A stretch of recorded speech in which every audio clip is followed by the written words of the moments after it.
मोगरा फूल मराठी निबंध।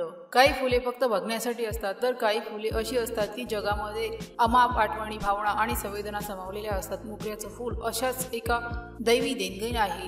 त्याची मोहक सुगंध फक्त हवेत नाही तर आपल्या मनाच्या आंतरिक कोपऱ्याला स्पर्शून लहानपणापासूनच्या मासूम आठवणीत आईच्या ममतेने आणि प्रार्थनेच्या पवित्रतेने भरून टाकते। माझ्या लहानपणीची सकाळ आजीच्या हाताने सुरू होत असे। त्या पूजेसाठी मोगऱ्याच्या हाराची गुंफण करत त्यांच्या बोटामधून दोरा आणि फूल दुगर्तीने गुंफली जात आणि खोलीत मोगऱ्याची मादक सुगंध पसरत। ती सुगंध माझी झोप उडवण्यासाठी पुरेशी होती। आजी मला एक फूल कानावर लावण्यासाठी नेहमी देत असते। ते फूल दिवसभराचा माझा साथीदार बनेल असे। शाळेत जाताना जेव्हा वर्गात झोका येईल तेव्हा मोगऱ्याचा वास येताच जणू आजीचा आशीर्वाद माझ्यासोबत आहे याची जाणीव होत। आजही मोगऱ्याचा वास येताच मी त्या सुवर्णमय दिवसांमध्ये हरवून जातो आणि डोळे अश्रूंनी भरून येतात।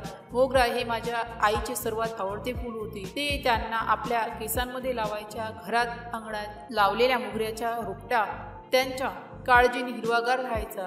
उन्हाळ्याच्या दुपारी जेव्हा तो रोपटा पुष्पांनी लादून जाई तेव्हा आई मला हाक मारत आणि म्हणत, बाळ ही फुलं तोडून आण बरं। फुले तोडून आणणे आणि ती आईला देताना बघणे ही एक अनोखी आनंदाची भावना होती। ती त्या फुलांचे देवाचे अलंकार करत, घर सजवत आणि उरलेली फुलं आमच्या उशाखाली ठेवत की आमची झोप सुगंधित व्हावी। मोगरा हा आईच्या प्रेमाचा एक मुखदूत बनला होता। आज त्या आई नाहीत पण मोगऱ्याचा रोपटा अजूनही आहे। त्याचा वास आईची आठवण काढून हृदयाला स्पर्श करतो। जर या पोस्टशी संबंधित काही गोंधळ असेल किंवा आपल्याला अशा कोणत्याही विषयाची माहिती हवी असेल तर कृपया खालील दिलेल्या कमेंट बॉक्सद्वारे आपले प्रश्न आम्हाला विचारू शकता। या पोस्टशी संबंधित आणखीन काही प्रश्न असतील आपण आम्हाला ते देखील सांगू शकता की आम्ही त्या समस्या नक्कीच सोडवू।